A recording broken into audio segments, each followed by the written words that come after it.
Brilliant. Welcome, Karen Winton, to Eavesdrop with Uzo Ejawari, the place where we aim to, educate, inspire, and empower women in business, and maybe not even in business, just to help them navigate their lives a bit easier by providing them information and knowledge. Yeah. So thanks for taking the time. Thanks for inviting me, Uzo. And I love empowering, educating, and helping women in whatever form that takes. So Yes, I'm really happy to be here. I can testify to that, absolutely. So Karen, okay, listen, so we've already started our conversation, haven't we? And we are really going in on venture capital. And just to give people a little bit of a sense of who you are, can you just summarize your story? I know it's a very detailed, very robust story. Well, right now I have my own venture called Voxo, which is a platform to connect women who want to speak with speaking opportunities. So using data to match them, and also helping train them to be brilliant public speakers, and then also helping them get mentors and be mentored. And I'm having a bit of having to taste my own medicine here, having been on the other side of the table. In a VC firm where I could get to source ventures and try and get them funding. I'm now trying to raise funding for Voxo, so I am actually having a taste of my own medicine and finding that very hard. And I know that that's a subject that you want to talk about today. That sort of barriers perhaps to women actually getting funding for their ventures to get them off the ground. Indeed. Particularly at the early stage, when you lack traction, you haven't quite got the business up and running, it's hard. So yes, so I guess my previous role, working for a VC firm, meeting a lot of female founders and seeing some differences sometimes in the way that they approach raising money, but also in the way that they're treated. These are kind of inherent biases a lot of the time. There's a great deal of what I might term rampant sexism, unfortunately. And these are things that are not impossible to change, but there are some issues around that. So anyway, I've been on both sides of the table. And one of the reasons I started Voxo was because I got a little bit frustrated at seeing the lack of female-founded businesses getting funded. And when you're in VC and somebody says, well, we just put money into the best businesses, it's just not true. It can't be true. If there are an equal number of businesses, then it stands to reason statistically that they will be getting the same funding, and they're not. That's not what we see, indeed. No. Okay, so I'm just going to take it back just one step, and then we're going to go full speed ahead. Just for any members of the audience that don't really understand what venture capital is, as well as the difference between venture capital and private equity. Now you're asking me difficult questions. Sorry. Lay English. Venture capital firms tend to go out and raise a fund. Okay. Right. That fund will have, it can be a small amount from, I don't know, £5 million up to 100, 200, bigger. And that fund is used to invest in ventures, companies that are within that mandate. So they'll determine what they want to invest in. Okay. Is it a particular sector, a particular type of venture, technology driven, whatever it is, and then they'll put a timeline on that fund. So they'll say, okay, we're going to get ventures into that fund, and then it will have maybe 7 years to actually make money back, and we can pay back the investors. So it's very high risk, high return. So they're looking for really great ventures, unicorns. Everybody's looking for the next unicorn. And of course, that means that in fact, the ones that aren't the next unicorn, but are still very solid businesses, find it much harder to raise funding. So there is that sort of, before you get to VC, there's the high net worth angel investors who tend to be individuals, and individuals that can either invest in a business on their own with a stake. And that's, I think one of the things people misunderstand about angel investing is that you don't need £50,000 to do it. You can do it with 5 or 10 or 20, or you can put in a whole chunk. You know, maybe you're a high net worth investor who has £1 million to put into a venture. Terrific. But that's a place where often earlier stage ventures start. And Source then some before financing. that, you've got that sort of crowdfunding, which is very applicable for consumer ventures, Yes.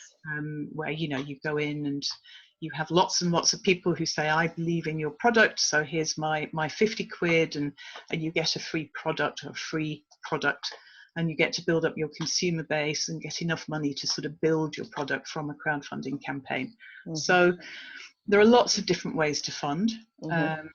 But VC is hard to get money, and you know, if you imagine that everybody's looking for the same unicorns, yes, you as a VC firm, you want to be seeing the ventures early on that have the potential to be that, and getting in early so that you've got first dibs on those high growth scaling companies. Okay. And in your experience with your former firm, what was the lowest amount of investment that you made in any venture, any business? You know, what's the floor? Well, this was a very early stage VC firm, so Okay. I mean the floor was around 50,000 US. Okay. Going up to say 250. Okay.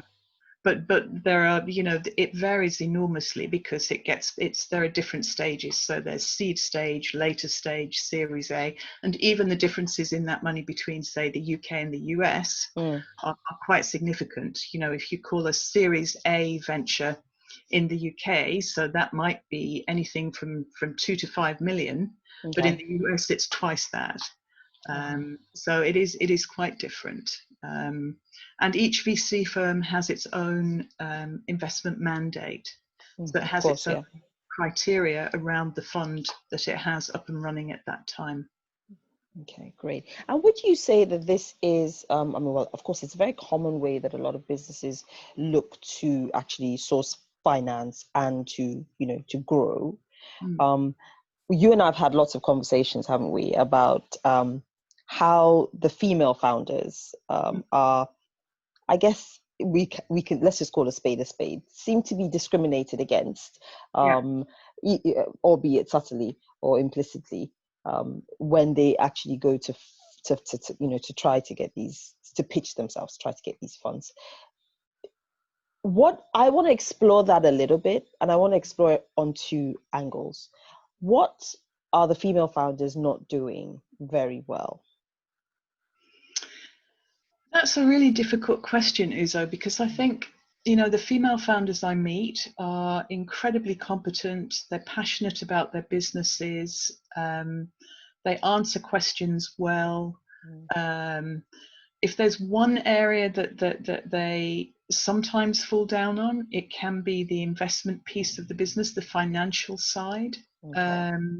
And that's a side I know reasonably well, and also not particularly good at myself in my own venture. It's a struggle to create a financial model going forward 3 years. You know, if you're not a financial whiz, it can be quite overwhelming. But there's a sort of a level at which I think women are put under the microscope more than men. The questions that they are asked are often pointed and set to undermine a pitch. So you'll find that there's a little bit of a sort of a buddy situation going on when men are pitching in front of men. It's a little bit more convivial. I'm not saying it's easy, but it is less confrontational sometimes. It seems that there can be a real point amongst VCs that are hearing women pitch to try and undermine them, particularly on the financials or the business model side, because it's seen as perhaps a weak point, whether that's fair or unfair. So whenever I'm advising female founders, I always tell them to have their numbers absolutely perfectly and be prepared for any question on that, because they will, you know, VCs want to know what's happening with the financials. The financials underscore the viability and the sustainability of the business. And if you fall down on that, it's whether discriminatory or not, it undermines all of your effort, which is unfortunate. And it may be it's unfair, but you really have to be prepared for anything. I mean, the other thing is you find, I mean, I heard there's a couple of women I know who have a fabulous business, subscription tampons. Mm-hmm. They went into pitches with VCs and they took their tampons with them and dropped them into glasses of water to demonstrate the way they worked. And some of the VCs there were completely astonished. They said, "Oh my God, is that how it works?" You felt like I could just imagine that pitch. You know, you feel like saying, "Do you not have wives? Do you know nothing?" Girlfriends, you know, and so to get them to appreciate that business was actually a bit of an uphill battle. Indeed. And then they'll come back and say, "Oh, I might have to go home and ask my wife about this," which is just, you know, yeah, I have lots of stories like that. Interesting. So we're finding that not only are the women being given a tough time, but if they come pitching a female focused operation or product, then it's even just it's additionally challenging. You know, it is. Well, how do we get our heads around this? You were quoting me some statistics earlier when we were speaking about things, and one of the statistics you quoted I thought was quite frankly shocking. Would you share that? Oh, you mean the 1%? Yeah, it's interesting, isn't it? So there was a study done a couple of years ago, and they found that for every pound of VC investment in the UK, 89 pence of it went to all male teams.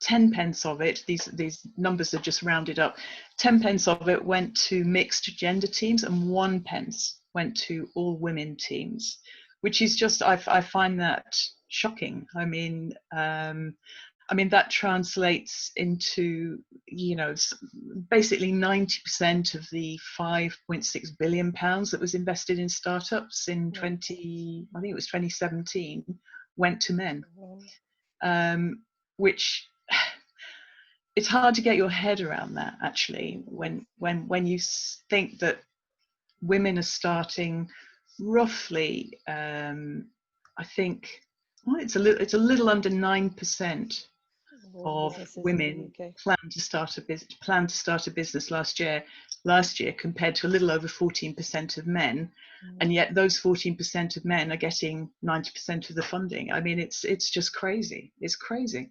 So I would say funding is the real number one problem in getting female-founded ventures off the ground. Yeah, it's a big deal. I mean, there's been a lot of study about it.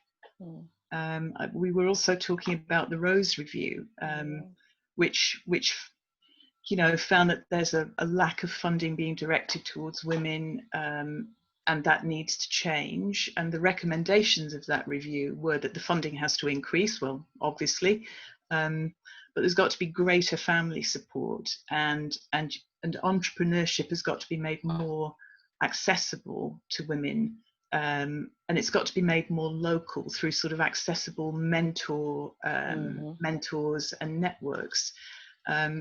So I don't know, it's a little bit like lockdown, right? They say that women are having the harder time in lockdown because they're doing everything, and it's you know, these some of these things are societal. How do we get past those? Indeed. I throw the question back at you. Well, you know, honestly, I've been having all these conversations over the last few weeks. You know, even just the impetus to start Eavesdrop was just having all these conversations, and it just feels like so many things are broken. It really does, you know. So on one hand, you're talking about Black Lives Matter, but you could actually people are going to be up in arms, everyone calm down, but you know, you could directly relate that to, you know, this issue with women not getting funding. We are marginalized yet again in that arena. You know, we are you know, treated unfairly, we are you know, ignored and dismissed. You know, it just seems like there's all these pockets, you know, and we're all trying to almost, we're in a race against this one big group.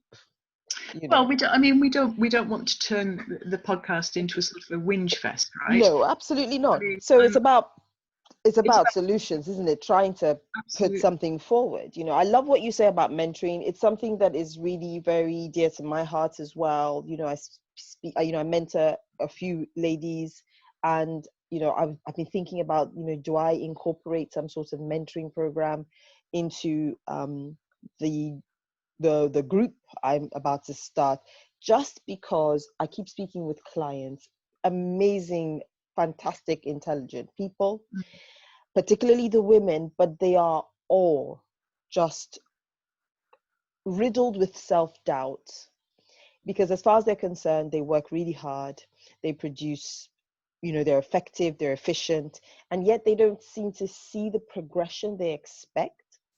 And then they feel like there's no one to speak with about this, on how to navigate these waters, you know. I And think it's a problem. I mean, finding mentors, and you know, it doesn't necessarily have to be a woman who is a mentor. It could be, no, you know, I know plenty of women who have male mentors, and that's great. But it's actually finding them. So if you're yes, you know, if you're sitting at home right now at your desk in your spare room, as I am, and you're trying to figure out how to grow your business, how do you get help to do that? There are some online resources, there are some people online offering help, but largely it's very hard to do that if you don't already have some kind of a network that you can reach indeed, out to and say, look, I need someone to help me. mm, I've got this particular challenge. I don't know how to put a financial model together.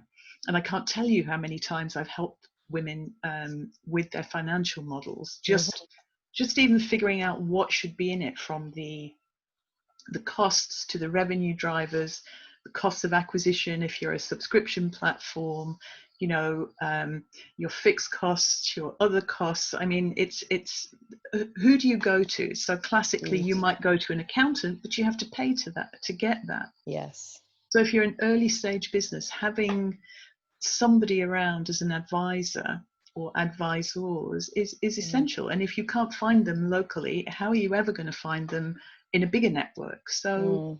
and you know, you're not going to send a message out to some unknown person on LinkedIn and say, hey, want to be my mentor? So I think there are lots of problems, but at the same time, I think you have to be positive, right? So I mean, one of the big issues for me is there are very few women working in investment in VC firms. I Mm, think the numbers in this country are less than 20%, something around 13%, I think, of senior investment teams have a woman on mm, board. I think almost half of them don't, which mm. is really shocking. I mean, It's on this is, par with the rest of the organizations in the yeah, country, really. So, you know, it's senior financial experience. services, isn't Yeah, it? yeah, And typically, women in decision-making positions are few and far between. It's getting better, because we're all aware of this, and companies have got programs in place to change that. And VC firms are the same. They're not completely blind, mm, um, but it's very slow. And that doesn't help women who right now are trying to you know, get their businesses off the ground. indeed. Yeah.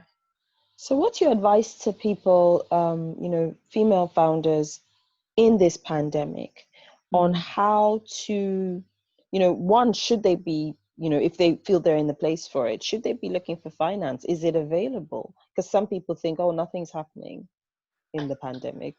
Yeah, I've had this debate with a number of friends and business acquaintances about where the money is right now. Mm, Um, so you'll see numbers that are saying that VCs are actually continuing to invest, and that is true. mm, I think the problem is that they're investing in founders that they know already. mm, That they may well have started that relationship with a year or even 18 months, 2 years ago. So okay. they have a track record with them. They've met them face to face. They've started to invest money in them. They built that relationship. But for earlier stage ventures where you're seeking investment from people you don't know, Mm, lockdown has made it very difficult. Investment is still very much a face-to-face business. It's a relationship business. yes. You know, and it's hard to sort of get to know someone over in a virtual environment. I'm not saying it's impossible, and potentially deals will get done in a virtual environment. It may be something that we have to get used to doing. Exactly. I was just about to say. Yeah, and maybe that's one of the positive changes of lockdown. Maybe that business will ultimately start to have a little bit of a virtual element in it. Maybe introductory meetings will be done virtually. And hopefully, as we get back to our, lives before coronavirus, lives BC, maybe that will come back. But I mean, I think there's some very important building blocks around a business right now. It really is about, I hate this phrase, but it just springs to mind, it's about getting your ducks in a row. So it's about making sure that when you're building your investment proposition, you've done your research. So not just that your numbers are right, but that you know what your market is. You've determined who your customer base is. You've determined that it's a growing market, so your business is going into something that can scale. You don't want to be going into a dead end market. Right now, travel and hospitality, very tough market. Right now, events business, really tough. And I feel like there's an opportunity here for smart women to come forward with disruptive propositions. Is the events business just about taking everything online? Surely there has to be something in that we could find to do differently. Is it? I don't know what it is. I've been scrabbling over that myself. I know. But it feels like it's an opportunity. It does. And I think if you can come up with that, and you can furnish your value proposition, you can really figure out what it is you're doing, and your business is solving a problem, not just a solution looking for a problem. There is a chance, but you need networks to reach out to people in funding. You need to sort of mine everybody and I'm always saying that to women I meet with ventures. Who do you know? Get someone on your advisory board who has credibility, who can give you introductions to people who might be interested in investing, or might be able to give you some kind of corporate pilot or trial. Think about your networks. Who can help? And that includes funding. Go and look on LinkedIn, see who's investing, see if you've got any connections. There is absolutely no point in reaching out to them blind, but if someone can give you an introduction, that could be very useful. There's no denying it's a tough one, but I'm a big believer in opportunity. So for myself, for Voxo, we're looking at who we know. We're looking online, what pitching opportunities are coming up. We're applying to pitch. We're trying to get the word out on some very specific networks on Twitter that are saying we're focused on diversity, particularly now with the Black Lives Matter movement. Racial diversity alongside gender diversity. Gender diversity, indeed. There are people who've put their hands up and saying, "Hey, approach us. We'll see what we can do for you." So you really have to have your eyes and ears open. Yeah, it's tough, but you have to believe that this is an opportunity. Indeed. I'm hearing, be creative, don't shut down because everything seems like it's slow. I think now is an absolutely fantastic time to almost be building your war chest. So it's really, if you haven't got those advisors, or you don't have an advisory board, you might not even be ready for financing. You're not ready to go out there and raise any significant amount of money.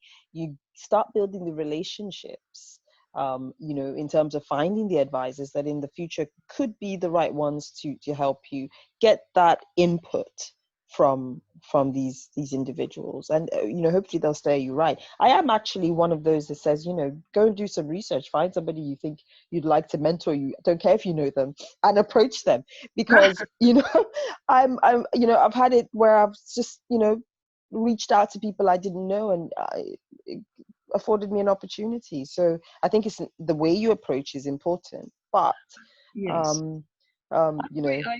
I agree with you. I think it can be harder if you're actually approaching someone and asking for money. Exactly.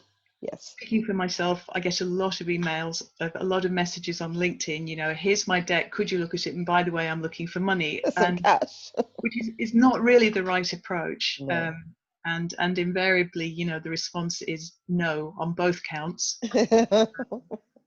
Now, if somebody I know in my network introduces you to me, that's different. Mm. But having some kind of blind approach from someone I've never heard of with a very explicit demand for money is not the way to do it. Of course I mean, not. I think there's actually quite a lot of things that you can do before you get to that money point, right? So you've got to build your value proposition, build your deck, or your business plan. You've got to think about your target market. You've got to take a look who's your competition. You have to think about your team. It may just be you sitting at home, but if you were to build a team, is there anybody in your network that you would actually bring into your team? Could you say this person would be in my team if you invested in us, because this person is the kind of person I want in my team? So there's a lot you can think about before you actually get to that stage of say, okay, now I'm going to go out and ask for money. Yes. And none of that, all of that planning doesn't cost you anything. You can do that right there at your desk with your laptop. It's easy. You just have to take the time to do it. And it's the same thing, build your financial model. Just go and do it. Okay, what's the easy bit? Well, my costs, I know what my costs are. So let's go and build that bit of the financial model. Let's extrapolate it over the next 3 years for the forecasting. That includes, what's my head count going to be? What are my office expenses, my computer, all of those expenses. That's the easy bit, because those are the fixed costs. And then think about, okay, so how am I going to make money? Revenue, exactly. Revenue generation. I have a theory. I think women find it more challenging to build things like financial models, because we have this this desire to be as accurate as possible because we don't want to overpromise and underdeliver. So, we almost set ourselves this task of, what I say is what I can do. And so we almost hold back from the expansive forecasting that sometimes my male friends, I hear them and they go, oh, millions, we're going to make millions. It's millions, guys. And off they go and they raise what they want. Yeah. And, they might fall short on that target, but it's not a big deal. Oh, don't worry, we'll do it in a few years. I think there is, I hate to play into stereotypes. Tropes. Yeah, I know. Yeah. But I think there is an element of that that's true. So when I'm talking to female founders who've done their financial models, they tend to be cautious. So I'm always saying, go out there, have an aggressive forecast. Because that's the other thing, not so much the VC firms, but, well, the VC firms when they're looking at later stage ventures, but for the early stage ventures, going up to someone and saying, hey, guess what? In year 3, we'll be making £2 million. It's like, well, okay.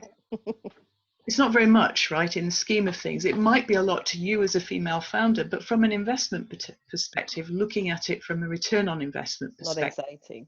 It's not enough. So, you want to get to year 3 and say, actually, we'll be on track for somewhere between 10 and 15 or bigger. I'm not saying that's the number. I'm just trying to illustrate it to say you have to be more aggressive and ambitious. And providing you've got the build up in your forecast and you can explain that. You can explain your cost of acquisition. You can explain why you think you're going to get that many people using your product or service or signing up for it. Providing that makes sense and it's not overly stupid, then, that end number you get to is like, okay, all right. Nobody's going to sit there and say your financial forecast in year 3, I'm going to hold you to that 20 million, because we all know it's a forecast. Well, say that again, because I honestly think some people don't know this. Well, it's a forecast, and it's treated as a forecast. The whole point of that 3-year forecast is actually to demonstrate that you understand the drivers of your business, and that's why knowing the numbers inside out and back to front is really important. Because if you can't answer a question about your numbers, you're effectively saying, I don't understand my business. And that's where I think sometimes women can fall down, or can be or can lack confidence in that area. As I said, I think it's a tad stereotypical too. You know, women don't understand maths or finance, which I completely disagree with that. I think it's this cautious gene that we hold, you know, yes, that almost aversion to risk. Not even because we're risk averse, but because we don't want to promise something that we feel is unattainable. You know, it's almost that holding ourselves to this very, very high standard. And I think we need to let up on that a bit.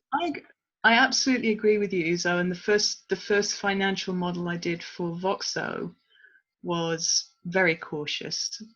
And I put it past a friend of mine, and she said, this is, and that's why I'm saying the same advice, you know, she said, this is just not ambitious enough. And you're never going to get angel investors involved because there's no ROI for them. There's no return on investment. Indeed. So I went back and said, okay, so this is the cautious one. This is the really aggressive one. And this is the one that's ambitious, but not, as I said earlier, unrealistic. Not unrealistic. It's not a stupid forecast. It's not a forecast I don't have a chance. If everything goes well, I'm correct about where the funds are where the revenues are coming from. I'm correct about the purpose of my business, and it's serving a purpose that people want. You know, I'm offering something that my customers need. Then I can achieve that. Or I can get pretty close to it. So, you know, trust me, not trust me, but invest in me, because I'm going to give you an ROI. Exactly. So, yeah, I think it's important. But there is a happy medium between, you know, stupidly aggressive and overly cautious. Finding that balance and being able to justify the numbers, being able to say, I know this will work because this is what I'm charging. My market wants this. This is what someone else, my competitor, has got a slice of this market, and I think I can go after that, or, you know, whatever it is. So you mentioned Voxo a couple of times. Do you want to tell us a little bit about Voxo? Because I think Voxo is a great idea, really. Thank you. Thanks, Uzo. Well, it's we had this idea, Christine and myself, my co-founders. So we got a bit fed up of going to events, basically, and sorry, no, not fed up of going to events, fed up of going to events and being the only women in the room, the only woman on a panel, or in some cases having what I now regard as a somewhat insulting request to be an MC or a moderator. The MC rather than the panelist. Right. It's like, we'll ask that lovely woman to be the MC, and we'll get the men on board as panelists because they've got something valuable to say, which really got my goat. And I started to ask around, and of course meeting lots and lots of incredibly smart, talented, articulate women. Articulate women, and saying, why are these women not on stage?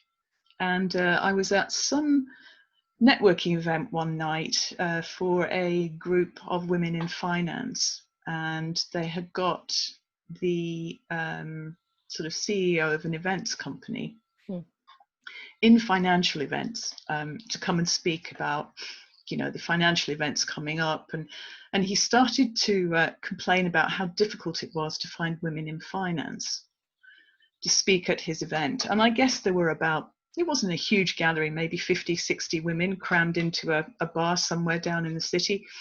And I very rudely interrupted him and said, excuse me, is there anybody in this room, put your hand up if you'd like to speak at one of his events. And every single woman put their hand up. And I said, there you go, there's 50 or 60 women for your Enjoy. Gather your list. Yeah. And I just thought that was such a crazy omission. But then when we started talking to corporates, and we said, well, how do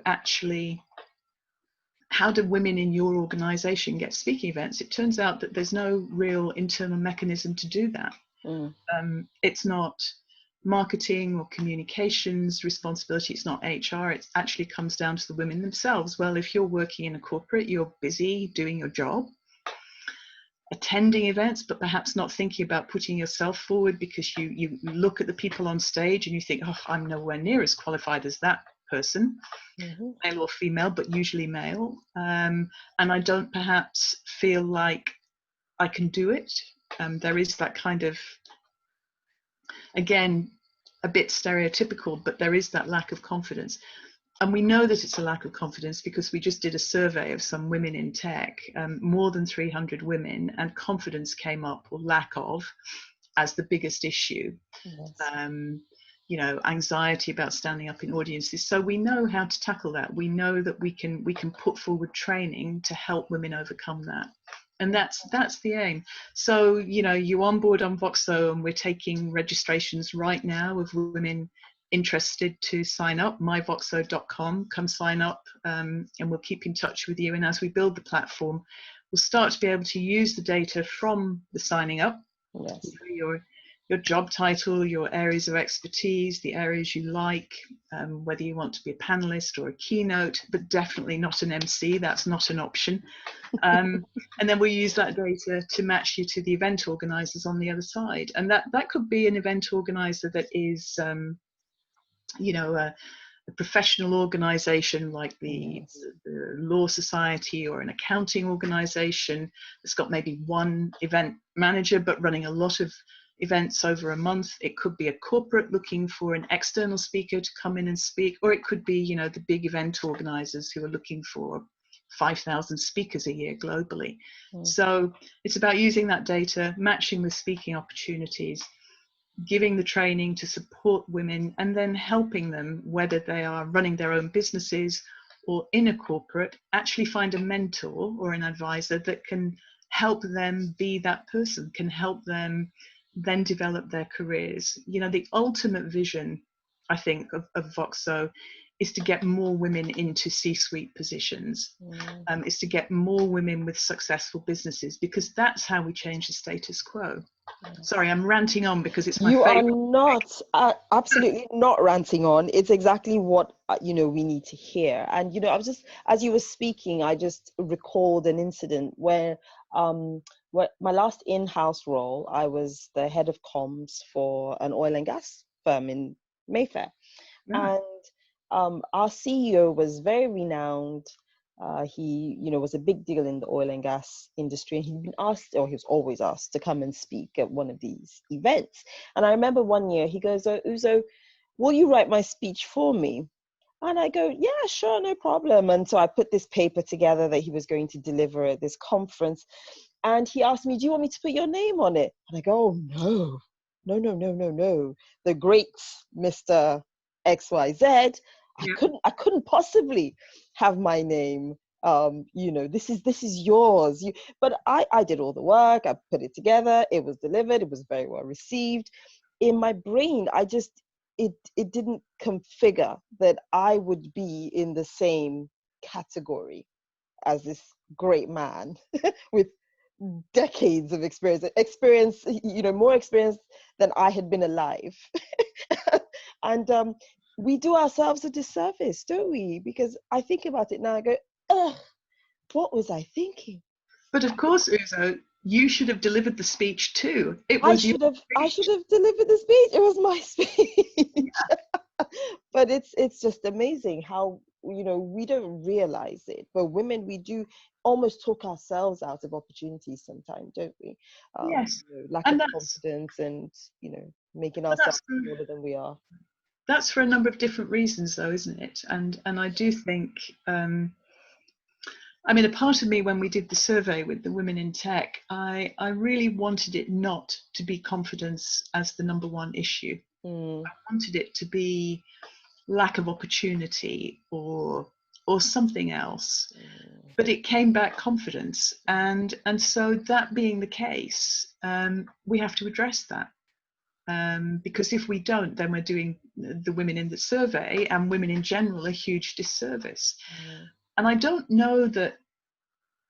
I think there can be training that is very specifically for women, because confidence, I think, is probably not an issue. I mean, I just try and say, okay, if we'd gone back to men and said, okay, what's the biggest challenge you face in not accepting a speaking engagement? I'm not sure that confidence would have come up as the number one issue. Not the number one. It would have been in there, because I've noticed that a lot now. I'm talking to male clients. Some of them do actually put their hand up and say, actually, I get really nervous in these situations. However, I think what would have been number one is technique. The guys would have said, I want to know exactly what to do in order to have impact, be really clear. What technique should I follow so that I deliver this amazing speech? So they would want the step by step. And the women would, I think, really not grapple too much with the putting the thing together. It's, oh gosh, how do I put myself forward for that? How do I actually stand up and do that? That's actually very interesting. I mean, I think confidence and content were the big things. How can I create content that will engage people so that they don't get bored? There was a great fear of boring people. How do I keep them engaged? And this lack of content. But I think you're absolutely right. For the men, it would be the technique. How do I come across? How do gravitas? Yes, gravitas, all of that. That's and so we have to accept that those stereotypes are in play. Whether we like them or not, whether we agree with them or not, that's what women are telling us that they want help with. And so that's what we're trying to do, is to sort of offer that very specific training to help give them confidence, so they take up a speaking slot. And of course, it's important to us too. The women that come through Voxo that get speaking engagements on our platform, we want them to be great. Yes, absolutely. We really want them to be fantastic speakers, to become known as subject matter experts for whatever that is, to become known as business, fabulous entrepreneurs building their own businesses, and to have the opportunity to talk about that and to get away from this dreadful, which I see often at female-focused events or where women are speaking, which somebody will always ask the question, you're a successful woman, how did you do that and have a family? Which just drives me crazy, right? How did you have it all? It's like, God, that's so 1990s. We're like 30 years later. Can we please just focus on why this woman is fabulous? Because she built a business that she sold for 150 million pounds. How did she do that? That, exactly. Yeah, no, absolutely. That's so interesting. Brilliant. So myvoxo.com, ladies, listen, I've known Karen for many years now. This is an amazing opportunity. Sign up, and then you'll get all the blurb back in terms of what the next steps are. But she's building a vision for the future that's going to have meaningful impact for women and for diversity and for equality within corporate space, which is my bugbear and your bugbear. and if any of your listeners happen to be high net worth individuals who'd like to invest, we'd love to talk to you. We'd love to talk to you. I love that. That's brilliant. Thank you for the plug. Brilliant. Okay, great. I hope we've been able to help with this conversation about finance and just venture capital, and even if it's just to give someone confidence to take that first step, just do what Karen said. Just get writing up that financial module. Just get it done. Oh, and I am always happy. Anybody who wants to reach out to me on LinkedIn, I support a lot of female founders, and I'm always happy, despite what I said earlier about outreach on LinkedIn. I always answer a query from a woman entrepreneur, and if I can help, I'm happy to jump on a call. Brilliant, brilliant. Thank you so much, Karen. Thank you so much.